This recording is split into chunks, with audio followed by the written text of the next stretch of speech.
সত্যি শোনা প্রচলিত গল্প। এক ছিল বৃদ্ধ চাষি, তার একটি মাত্র ছেলে, কিন্তু সে বড়ই অলস। এই নিয়ে চাষির দুঃখের শেষ নেই। একবার তার কঠিন অসুখ হলো। সে বুঝতে পারল তার দিন শেষ হয়ে আসছে। তাই সে ছেলেকে ডেকে বলল, আমার মনে হয় আমি আর বেশি দিন বাঁচব না, তাই তোমাকে একটা কথা বলে যেতে চাই।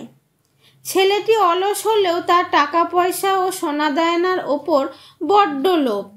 তাই সে বাবাকে বলল, তুমি তো অনেক সোনাদানা লুকিয়ে রেখেছ, কিন্তু সেসব কোথায় লুকিয়ে রেখেছ আমাকে বলে যাও। বাবা বলল, আমার সমস্ত জমানো সোনাদানা চাষের জমির নিচেই লুকিয়ে রেখেছি। আমি মরে গেলে মাটি খুঁড়ে সেসব তুলে নিও। এই বলেই বৃদ্ধ চাষি মারা গেল।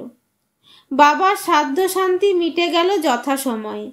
এবার ছেলে চিন্তিত মুখে বউকে বলল, বাবা তো বলে গেল চাষের জমির নিচে সোনাদানা পোতা আছে, কিন্তু ঠিক কোন জায়গায় আছে তা তো বলে গেল না। বউটি ছিল খুবই বুদ্ধিমতী। সে বলল, সেসব পেতে গেলে তোমাকে পুরো জমিটাই খুঁড়ে দেখতে হবে, তুমি বরং সেটাই করো। এদিকে ছেলে তো কোনোদিনই কোনো কাজকর্ম করেনি, অলসভাবে শুয়ে বসে কাটিয়েছে। তাই সে জমি খোঁড়াখুড়ির কথা ভাবতেই পারে না। তার বউ প্রতিদিন সকালে মনে করালেও সে কিছুতেই জমিতে যেতে চায় না। সে বলে, কোথায় সোনা পোতা আছে তার ঠিক নেই, এতটা জমি খুঁড়ে কাজ নেই, অনেক পরিশ্রম হবে। এক কাজ করো, তুমি বরং দুজন মজুর নাও, তারাই জমিটা খুঁড়ে ফেলবে। বউ তাকে বুদ্ধি দিল। এই পরামর্শ ছেলের খুব মনে ধরল। তাই সে দুজন মজুরকে জমি খোঁড়ার কাজে লাগিয়ে আবার শুয়ে বসে কাটানোর কথা ভাবল।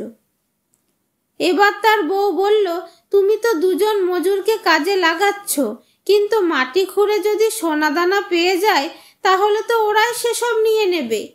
তার চেয়ে তুমিও ওদের সঙ্গে কোদাল নিয়ে জমি খোঁড়ার কাজে লেগে পড়ো, তাহলে ওদের চোখে চোখে রাখতে পারবে। বউয়ের কথাটা শুনে সে ভাবল, বউ তো ঠিকই বলেছে, ওদের বিশ্বাস করা ঠিক হবে না। এই ভেবে সেও জমি খোঁড়ার কাজে গেল। সারা দিনে পুরো জমিটাই খোঁড়া হয়ে গেল, কিন্তু কোথাও সোনাদানা পাওয়া গেল না। সন্ধ্যায় ঘরে ফিরে বউকে বলল, পুরো জমি খুঁড়েও সোনা পেলাম না, শুধু শুধু পরিশ্রম করলাম। বউ তখন বলল, পরিশ্রম হয়েছে ঠিকই, কিন্তু জমিটা তো চাষ করার মতো হয়ে গেছে, তাহলে এবার ওই জমিতে চাষ করাই ভালো। কিছুদিনের মধ্যেই বর্ষা নামলো।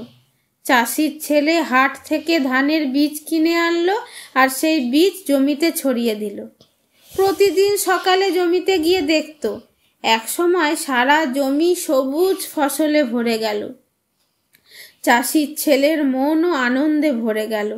ধান যখন পেকে উঠল তখন মনে হলো যেন সারা জমিতে সোনা ফলে আছে। রাশি রাশি ধান কেটে হাটে বিক্রি করে অনেক টাকা পেল ছেলে। খুশি মনে বাড়ি ফিরে এসে বউকে বলল, বাবা সত্যি কথাই বলেছেন, জমিতে সত্যিই সোনা পুঁতে রাখা আছে। সেই সোনার ফসল বিক্রি করে কত রোজগার হলো দেখো। আনন্দে চাষির ছেলের চোখে জল এসে গেল।